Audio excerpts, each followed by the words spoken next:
بسم اللہ الرحمن الرحیم والعصر ان الانسان لفی خسر الا الذین آمنوا وعملوا الصالحات وتواصوا بالحق وتواصوا بالصبر صلوات۔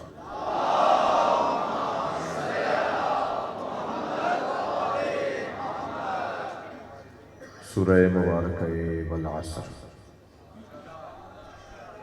قرآن مجید کا مختصر مگر مکمل سورہ۔ پورے قرآن کا اگر خلاصہ پڑھنا ہو، چند آیتوں میں پورے قرآن کا اگر خلاصہ پڑھنا ہو تو سورہ والعصر کو پڑھا جائے۔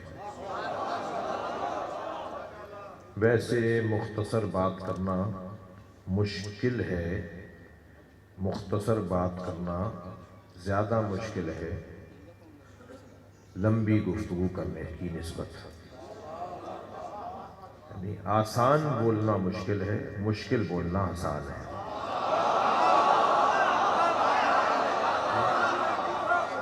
فصاحت اور بلاغت کا تقاضا یہ ہے کہ انسان ایسا بولے کہ مختصر ہو، جامع ہو اور مکمل ہو۔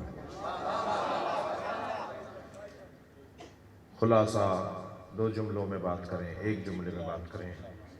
ہم رسانوں پر ہوتے ہیں، مختلف ٹی وی چینلز پر ہوتے ہیں، تو آخر میں کہا جاتا ہے کہ جی پروگرام ختم ہو رہا ہے، آخری ایک بات آپ کریں پوری گفتگو کا خلاصہ۔ تو پوری ایک گھنٹے کی گفتگو کو ایک جملے میں بھی بیان کیا جاتا ہے۔ ہندوستان میں یوم حسین ہو رہا تھا، اور یوم حسین کا موضوع تھا کہ کربلا نہ ہوتی تو کیا ہوتا۔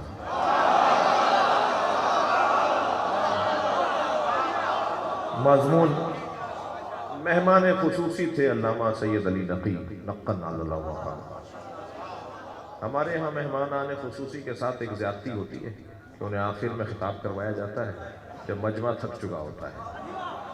سارے دن کا سیمینار تھا، آخر میں کہا جی آپ آئیے جب لوگ تھکے ہوئے ہوتے ہیں۔ تو اس دن تو ایسا نہیں ہوا، مگر وقت ختم ہو گیا تھا اور 5 منٹ رہ گئے مثلاً اذان ہونے میں، اور وقت ختم ہو گیا کہ اب اس کے بعد گفتگو نہیں ہونی۔ تو نقن صاحب سے معافی مانگتے انہوں نے کہا جی 5 منٹ میں اگر آپ کچھ کہہ سکیں۔ انہوں نے کہا نہیں 5 منٹ بھی زیادہ ہے، میں آدھے منٹ میں بات کروں گا۔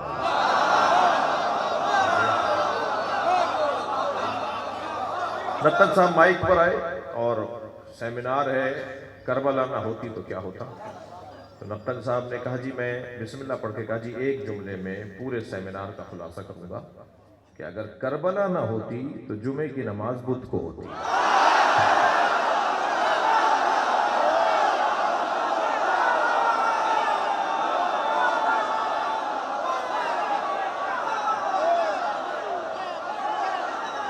صلوات پڑھیں گے محمد و آل محمد۔ اللہ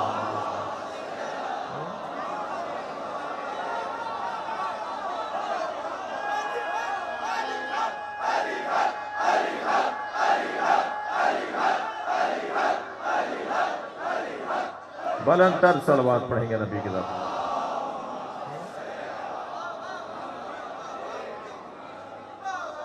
ایک پیش نماز کربلا نہ ہوتی تو کیا ہوتا۔ یہ نقن صاحب نے ایک جملہ کہہ دیا، میں چند جملے اور بڑھا رہا ہوں۔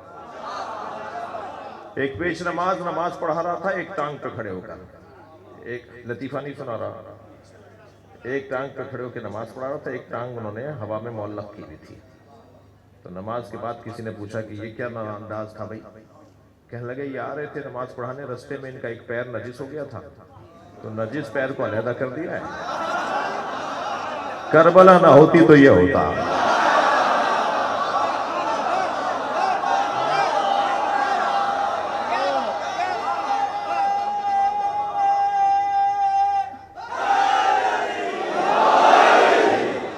ایک زندہ کو باندھ کر چارپائی پہ لٹایا ہوا تھا اور نماز پڑھا رہے تھے مولانا صاحب نماز جنازہ، اور 40 لوگ نماز پڑھ رہے تھے، ایک زندہ کو باندھا ہوا تھا اور وہ پکار کے کہتا میں زندہ ہوں، اور مولانا نے نماز پڑھا دی۔ جب نماز پڑھا دی تو کسی نے پوچھا کہ حضور یہ تو زندہ تھا، کہنے میں کیا کروں، 40 کہہ رہے تھے مردہ ہے۔ ایک کہہ رہا تھا کہ میں زندہ ہوں، میں ایک کی مانوں یا 40 کی مانوں، کربلا نہ ہوتی تو یہ ہوتا۔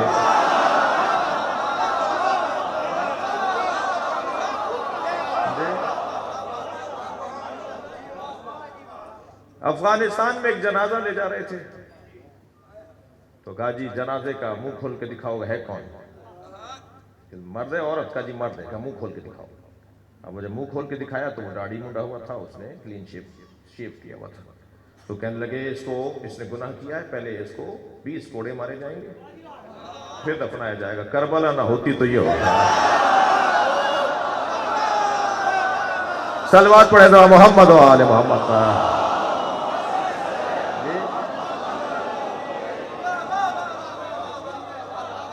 اگر کربلا میں حسین نے قربانی نہ دی ہوتی تو دین ملاؤں کا مذاق بن جاتا۔ اب کربلا بار بار دہراؤ، خرچہ ہوگا، پیسہ لگے گا، جانوں کے نذرانے دیے جائیں گے، خرچہ ہوگا، اہتمام ہوگا، انتظام ہوگا، تکلیفیں اٹھانا پڑیں گی، مگر بار بار کربلا کو دہراؤ تاکہ جمعے کی نماز بدھ کو نہ ہو جائے۔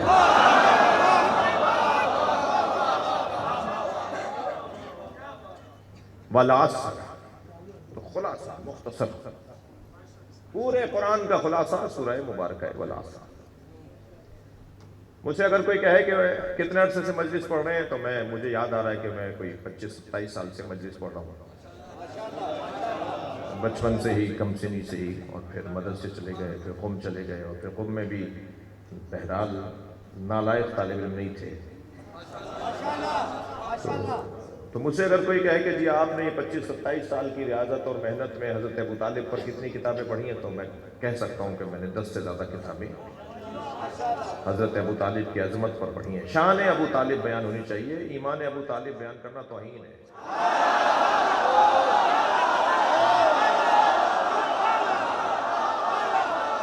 مقام ابو طالب، مجھ سے اگر کوئی کہے کہ جی آپ نے 10 کتابیں حضرت ابو طالب کی شان میں پڑھی ہیں، تو مختصر ایک جملے میں کچھ کہہ سکتے ہیں حضرت ابو طالب کے لیے؟ مجھ سے اگر کوئی کہے کہ ایک جملے میں کچھ کہیں، تو میں اپنی 10 کتابوں کے مطالعے کو ایک جملے میں یوں کہوں گا کہ اگر ابو طالب کو ڈھونڈنا ہے تو ابو طالب صف انبیاء میں ملتے ہیں۔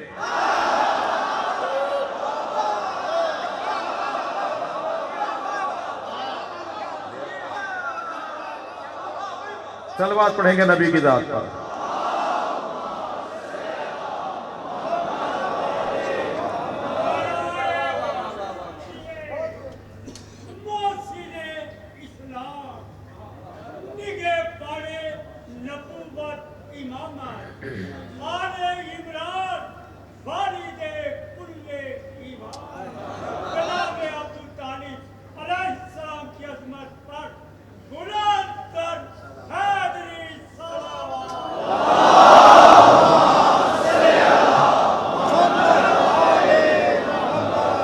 بنا سکتے ہو تو جگہ بنا دو، ایک صلوات پڑھیں گے اور نبی کی ذات پر۔ اس سے بہتر اور بلند صلوات نبی کی ذات پر۔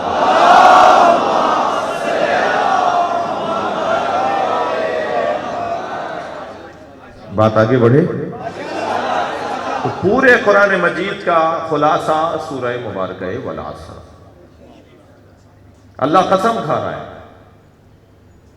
قسم تو میں اس لیے کھاتا ہوں کہ میری بات پر اعتبار ہو جائے، میں سچ کہہ رہا ہوں، لوگ مان نہیں رہے تھے، میں نے کہا مولا عباس کی قسم میں سچ کہہ رہا ہوں، تو فوراً میری بات مان لی جائے گی، اس لیے کہ میں نے قسم کھائی ہے۔ اللہ کو کوئی مانے یا نہ مانے، بات اللہ ہی کی ہے۔ بھائی خبردار، دنیا جو کہتی ہے وہ نہ مانیے گا، چاہے سمجھ میں آ رہا ہو، اور جو اللہ کہہ رہا ہے وہ مانیے گا چاہے سمجھ میں نہ آ رہا ہو۔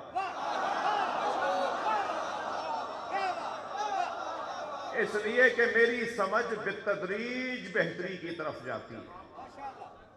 ہم اور آپ عقل حیولانی سے عقل بالفعل، عقل بالفعل سے عقل بالمستفاد، عقل بالملکہ، عقل بالملکہ سے عقل بالمستفاد کی مریدی میں جاتے ہیں.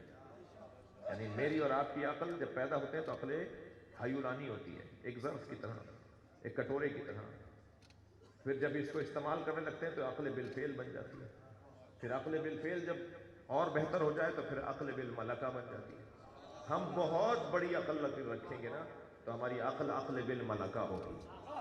جی ہم پیدا ہونے کے بعد سے لے کر دانشور بننے تک، نابغہ روزگار بننے تک، معاشرے کے سب سے بڑے دانشمند بننے تک عقل بالملکہ تک جاتے ہیں. اہل بیت کی پیدائشی طور پر عقل بالمستفاد ہوتی ہے. یہ وہاں سے پڑھ کر آتے ہیں، ان کے آنے سے پہلے عالم ہوتے ہیں. یہ ابھی دنیا میں قدم نہیں رکھتے کہ یہ وہاں سے پڑھ چکے ہوتے ہیں. لہذا امام حسین کے لیے امام حسن کا فرمان، حضرت فرماتے ہیں ان عقل حسین قد عالمنا علما، میرا بھائی حسین ہم سب سے بڑا عالم ہے. امام حسن فرما رہے امام حسین کے لیے قد عالمنا علما اسقلنا رحما اسقلنا حلما، میرا بھائی حسین ہم سب سے زیادہ حلیم اور بردبار ہے. وَأَقْرَبُنَا مِن رَسُولِ اللَّهِ رَحِمًا، اور ہم سب سے زیادہ نبی سے قربت رکھتا ہے. یہ تین جملے. چوتھا جملہ عظمت امام حسین کا فرماتے ہیں کانا یقرأ الوحی قبل ان ينطق، حسین نے قرآن نازل ہونے سے پہلے قرآن پڑھ لیا تھا. اللہ اکبر.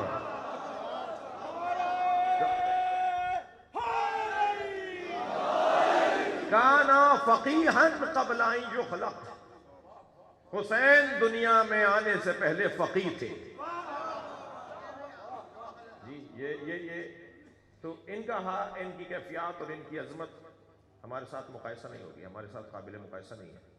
اور یہ میرا کوئی زور عقیدت نہیں ہے، یہ کوئی جذبہ نہیں ہے، کوئی جذباتیت نہیں ہے، بلکہ مولا علی کا حکم ہے. لا یقاس بعلی محمد احد من هذه الامہ، خبردار اس امت کے کسی فرد کو بھی آل محمد کے برابر ملا کر نہ بٹھانا. مقایسہ نہیں کرنا، وہ بھی بڑے وہ بھی بڑے.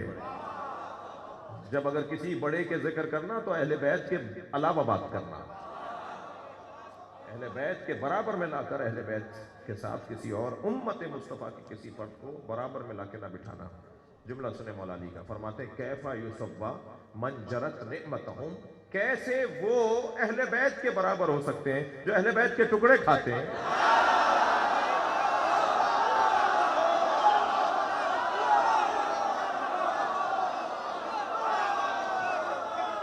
عظمت اہل بیت کا باب مختلف ہے. بے احترامی کسی کی نہ ہو، توہین کرنا حرام ہے. مقدسات اہل سنت کی توہین کرنا، سب بولیے میرے ساتھ، مقدسات اہل سنت کی توہین کرنا، گھبرائیے نہیں. میں مکتب اہل بیت کا خطیب ہوں، آدھی بات سن کے نہیں جائیے گا. مقدسات اہل سنت کی توہین کرنا، خلفائے ثلاثہ امہات المومنین کی توہین کرنا، کیونکہ مقدسات اہل سنت ہیں، حرام ہیں. مگر یاد رہے ہم فدق پڑھیں گے.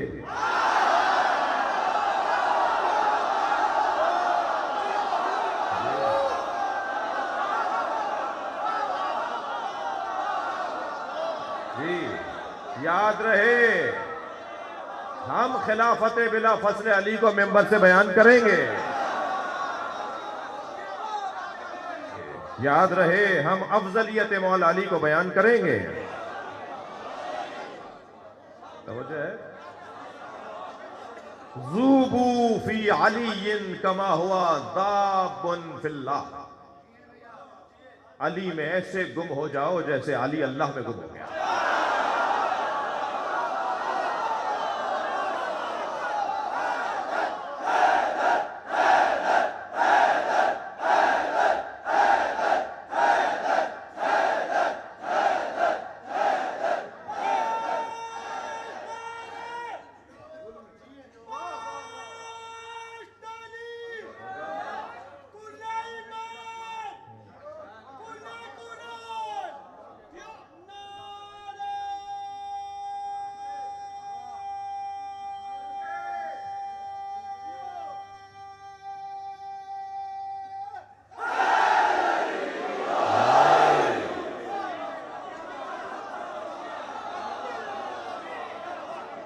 مقدسات اہل سنت میں حضرت عثمان تیسرے خلیفہ بھی ہیں. یہ جملہ سننے کے بعد سنیں اب. مقدسات اہل سنت کی توہین کرنا حرام. امہات المومنین اور صحابہ کرام اور خاص طور پہ خلفائے راشدین خلفائے ثلاثہ ان کی توہین کرنا حرام ہے. لیکن ہم سے بنی امیہ کی تعظیم نہیں ہوگی.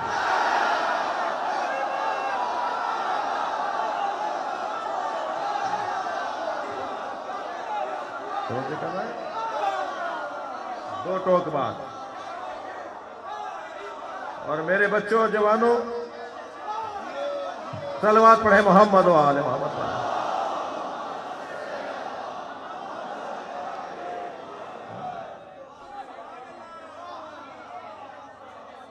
خبردار یہ ممبر مدینہ کی شبیہ ہے. ہم ویسے ہی شبیہوں والے لوگ ہیں. کربلا نہیں جا پاتے تو اپنے علاقے میں عزاخانہ بنا لیتے ہیں. جب حسین سے بات کرنے کو دل کرتا ہے تو علم کے پاس آ جاتے ہیں. جب مولا عباس سے توسل چاہتے ہیں تو علم کے نیچے آ کھڑے ہوتے ہیں. یہ ہر علاقے میں امام بارگاہ حسین کا خیمہ ہے. اور یاد رہے کہ حسین کا خیمہ ہر آنے والے حر کے لیے کھلا ہوا ہے.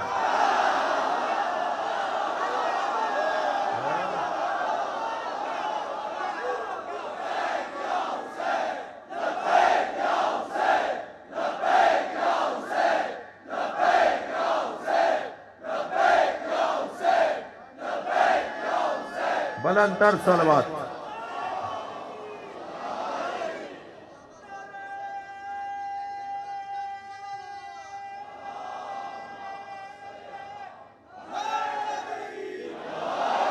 خبردار مجلس میں اگر کوئی سنی بھائی آیا بیٹھا ہے تو وہ ہماری جان ہے.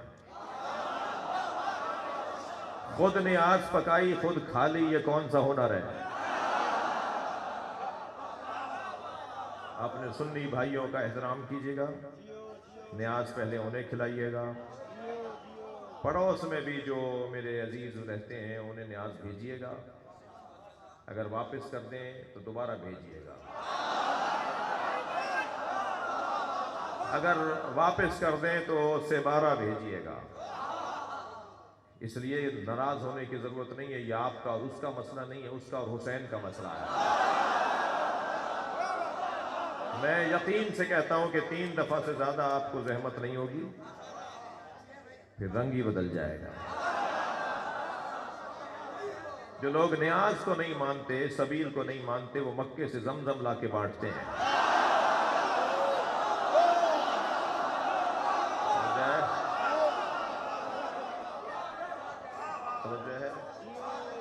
تھوڑا سا ذہنوں کو آلودگی سے نکلنے دیجئے تو خود باتیں سمجھ میں آ جائیں گی. مجھے تو امام کی آمد کی خوشبو آ رہی ہے. امام کے ظہور کی خوشبو آ رہی ہے. اس لیے کہ امام کے ظہور سے پہلے حقائق کھلیں گے جو کھلنا شروع ہو گئے ہیں. بڑی عنایت. میں ایک مدت سے ڈھونڈ رہا تھا کہ پاکستان میں یزید کا چاہنے والا کون ہے.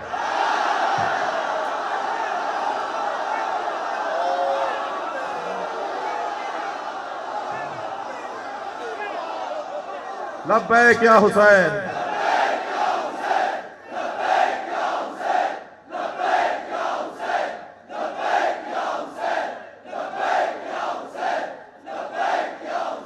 بلند تر صلوات پڑھیں گے.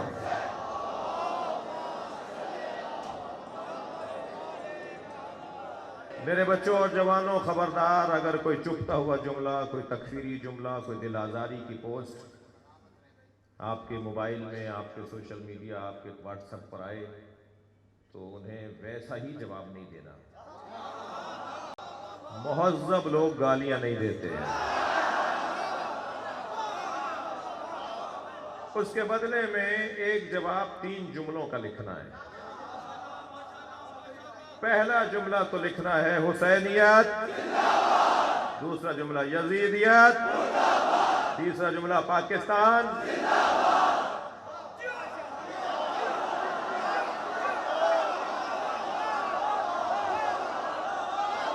صلوات پڑھیں گے محمد و آل محمد۔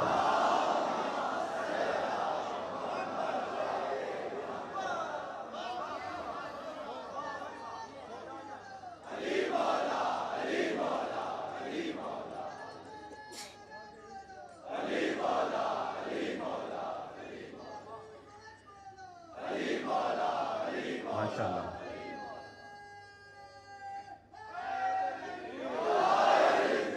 دقت فرما لیا آپ نے۔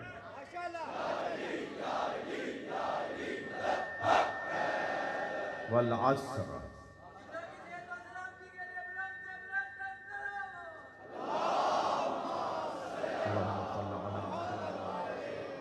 آپ سب کی سلامتی کے لیے بلند تر صلوات۔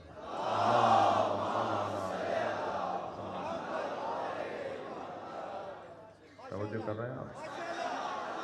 والعصر، اللہ قسم کھا رہا ہے، تو میں تو قسم اس لیے کھاتا ہوں کہ میری بات پر اعتبار ہو جائے، اللہ کو کیا ضرورت تھی؟ کوئی مانے تب بھی اللہ کی بات حق ہے، کوئی نہ مانے تب بھی بات اللہ کی حق ہے۔ تو اللہ نے قسم کیوں کھائی ہے؟ اللہ نے قسم اس لیے کھائی ہے کہ جس کی قسم کھا رہا ہے وہ اس قابل ہے کہ اللہ اس کی قسم کھائے۔ اب اللہ نے قسمیں قرآن مجید میں 15 سے زیادہ کھائی ہیں،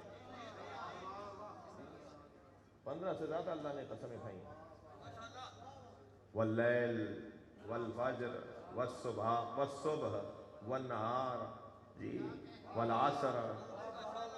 دیکھیے، نہ کوئی دن قابل اعتبار ہے، نہ قابل مذمت ہے، نہ کوئی گھڑی، کوئی لمحہ، نہ کوئی گھوڑا، نہ کوئی گدھا، نہ کوئی اونٹ، نہ کوئی اونٹنی، نہ کوئی آدمی، کوئی قابل تعریف اور قابل مذمت نہیں ہے۔ نسبتیں ہوتی ہیں جو اسے قابل تعریف اور قابل مذمت بناتی ہیں۔ اگر کسی جانور سے اچھی نسبت ہو گئی ہے تو جانور قابل تعریف، اور اگر کسی آدمی سے نسبت بری ہو گئی ہے تو وہ رضی اللہ نہیں۔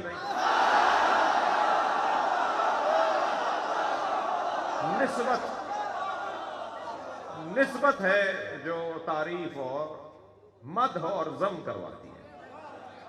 تو دیکھا جائے گا کہ نسبت کس سے ہے، کیا نسبت ہے۔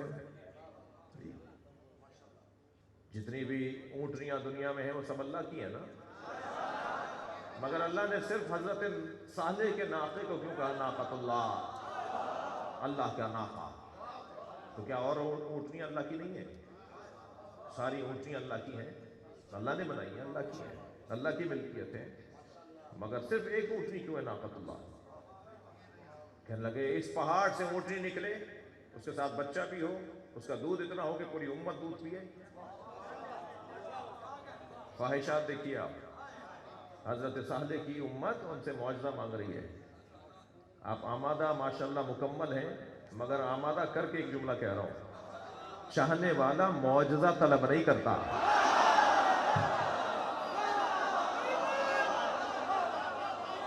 خبردار، مولا عباس کچھ دیں گے تو مانو گے،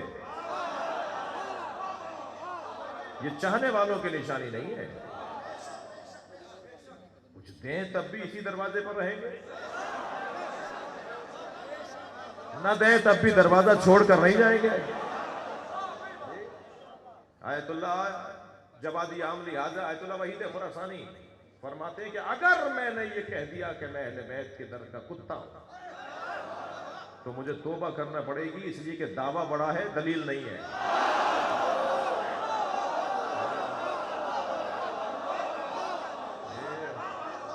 اس لیے کہ کتے کی صفت یہ ہے کہ مالک ٹکڑا ڈالے تب بھی وہی رہتا ہے، اور مالک ٹکڑا نہ ڈالے تب بھی گلی چھوڑ کر نہیں جاتا۔ ہمیں اہل بیت نے کب نہیں نوازا جو ہم یہ کہیں کہ ہم تو کتے ہیں؟ کب آزمائے گئے؟ یہ انہوں نے تو کبھی ہماری بات ٹالی نہیں، اور خاص طور پر 7 دن سے زیادہ تو یہ اپنے چاہنے والوں کو پریشان نہیں رکھتے، اور 7 دن بھی آزمائش میں اس لیے رکھتے ہیں کہ دیکھتے ہیں کہ دروازہ چھوڑ کے تو نہیں جا رہا ہے۔ خبردار، میں اور آپ جس جگہ بیٹھے ہیں اس سے اچھی جگہ نہیں ہے، کون کہاں بیٹھا ہے مجھے اس سے غرض نہیں ہے، مگر ہم جہاں بیٹھے ہیں وہاں سے جنت کا رستہ بنتا ہے، اس سے بہتر دروازہ نہیں ہے، جتنا شکر کریں اللہ کا کم ہے۔ تو پروردگار عالم کیوں قسم کھا رہا ہے؟ اس لیے کہ کوئی نسبت ہے، کسی سے تعلق ہے۔ تو ہم نے جب صفحات پلٹنا شروع کیے تو ہمیں ایک رات نظر آئی جس میں ایک بھائی دوسرے بھائی کے بستر پہ سویا، تو اللہ کو وہ رات اتنی اچھی لگی کہ اللہ نے اس رات کی قسم کھا لی۔ ہم نے تاریخ کا صفحہ پلٹا تو ہمیں ایک دوپہر نظر آئی جب ایک بھائی نے دوسرے بھائی کے ہاتھوں کو اٹھا کے کہا من کن تو مولا۔ وہ دوپہر اتنی اچھی تھی کہ اللہ نے اس کی قسم کھا لی۔ عزیزان گرامی، یہ ناقے، یہ گھوڑے، یہ گدھے، یہ سب نسبت کے بعد طے پائیں گے کہ کیا ہے۔ عجیب بات نہیں ہے کہ اللہ پورا سورہ گھوڑے پر اتار دے اور قسم کھائے گھوڑے کی بھی نہیں، اس کی ٹاپوں سے اڑنے والی چنگاریوں، والعادیات، سورہ عادیات، گھوڑے کی پیروں سے اڑنے والی چنگاریوں کی، اور ناک سے نتنے سے نکلنے والی سائیں سائیں آواز، سانس کی آوازوں کی۔ میرا تو سوال یہی ہے نا کہ اللہ اگر گھوڑے کی قسم، گھوڑے کے بھی اداؤں کی قسم کھا رہا ہے تو گھوڑے کی پشت پر بیٹھے ہوئے مجاہد کا کیا مقام ہوگا؟ صلوات پڑھیں گے محمد و آل محمد کا۔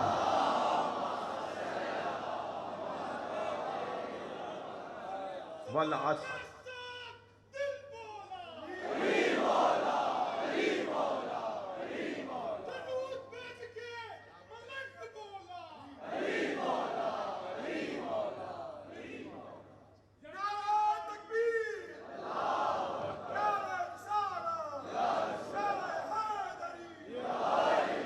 توجہ کر لی، قسم ہے عصر کی۔ اب یہ عصر سے مراد ظہر کے بعد والا عصر ہے، یا محاورتاً ہم کہتے ہیں فلاں فلاں کا ہم عصر ہے، تو وہ بہت بڑا دورانیہ ہوتا ہے، وہ 40 سال کا بھی ہو سکتا ہے، وہ 20 سال کا بھی ہو سکتا ہے۔ اللہ جب والعصر کہہ کے قسم کھا رہا ہے تو اللہ کسی دورانیے کی، کسی زمانے کی قسم کھا رہا ہے۔ وہ زمانہ کس کا ہے؟ بس اس زمانے کی قسم کھائی ہے اللہ نے جس زمانے میں ہمیں پلٹانا چاہتا ہے۔ بھئی بیٹھو سوامی نگر کے امام بارگاہ میں، مگر چلے جاؤ عصر مصطفیٰ میں، رہو 1442 ہجری میں، 2020 میں، مگر چلے جاؤ 11 ہجری میں، 10 ہجری میں، بعثت کے ایام میں، ہجرت کے دورانیے میں، پلٹو اس زمانے میں۔ قائد اعظم جب پاکستان بنا رہے تھے اور بننے والا تھا اور بننے کو تھا تو کچھ لوگوں کو خیال آیا کہ تو یہ شیعہ ہیں، تو آگئے کچھ لوگ کہنے لگے آپ شیعہ ہیں یا سنی؟ تو قائد اعظم نے بے ساختہ فرمایا میں عصر مصطفیٰ کا مسلمان ہوں۔ ان کی مغفرت کے لیے صلوات پڑھیں۔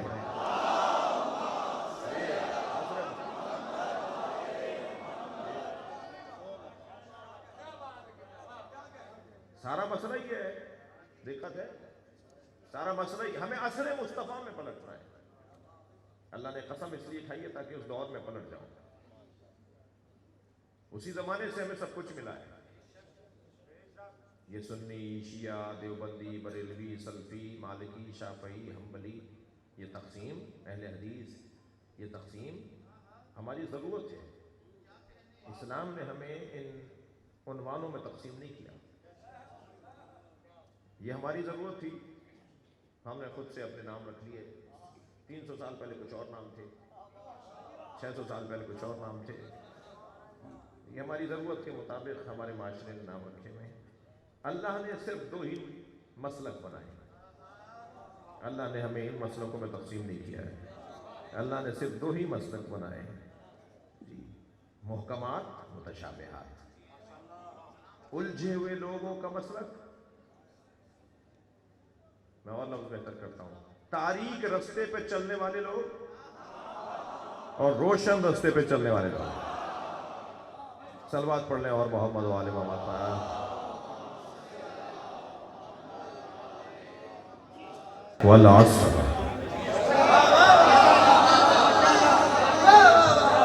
وہ وقت کون سا ہے جس کو اللہ یاد کر رہا ہے؟ ہم نے تاریخ کے صفحے پلٹے تو ہمیں ان دنوں سے کچھ نسبتیں نظر آئیں۔ ویسے بھی ہم نسبتوں والے لوگ ہیں۔ میرے مولا حسن مسجد سے باہر تشریف فرما ہو رہے تھے، صحابہ اکرام مسجد سے باہر نکل رہے تھے کہ حضرت ابوبکر نے حضرت امام حسن کو دونوں ہاتھوں سے پکڑ کر اپنے کاندھے پر بٹھا لیا اور چلنے لگے۔ امام حسن متوجہ ہوئے کہ کس نے کاندھوں پر اٹھایا ہے، تو حضرت ابوبکر تھے۔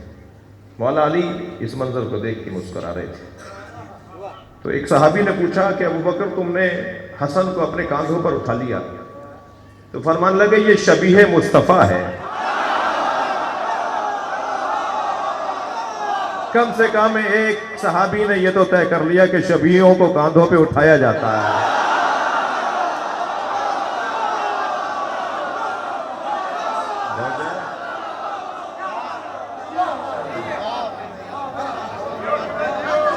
تو اگر رات کی اللہ قسم کھا رہا ہے تو کوئی رات ہے جو اتنی بلند ہے کہ وہ اللہ یاد رکھوانا چاہتا ہے، کہ جس رات میں ایک بھائی دوسرے بھائی کے بستر پہ سویا ہے۔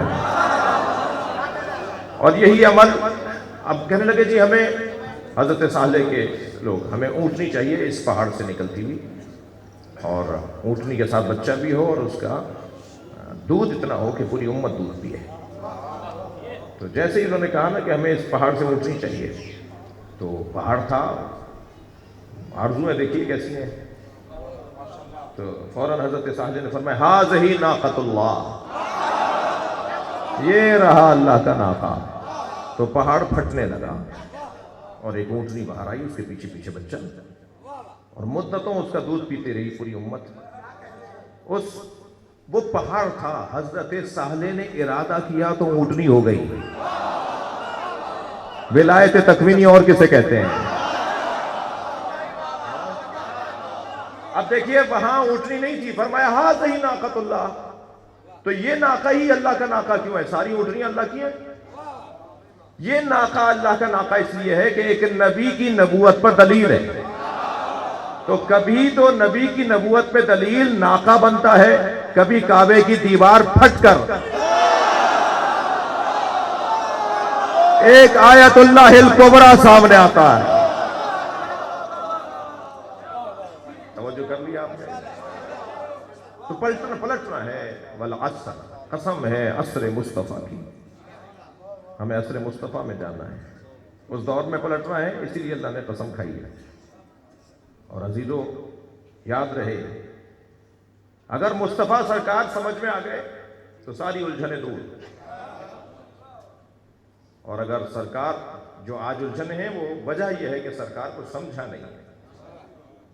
میں نے سرکار کی سیرت پر، جیسے میں نے کہا نا کہ حضرت ابو طالب کی سیرت کے اوپر اگر کوئی مجھ سے کہے ایک جملے میں بات کریں، ایسے اگر سرکار کی سیرت کے بارے میں کوئی مجھ سے کہے کہ کتنی کتابیں پڑھی، تو مثلاً اگر میں کہتا ہوں جو 20 کتابیں میں نے سرکار کی سیرت پہ پڑھی ہیں، اور کوئی کہے جی ایک جملے میں بتائیے سرکار کی سیرت، تو میں سرکار کی سیرت کو خلاصہ یہ کروں گا طالب علمانہ لہجے میں کہ میں نے نبی کو دیکھ کر پڑھ کر یہی اندازہ لگایا، یہی سمجھا ہوں کہ ساری زندگی سرکار نے یا اللہ پہنچایا یا علی پہنچایا۔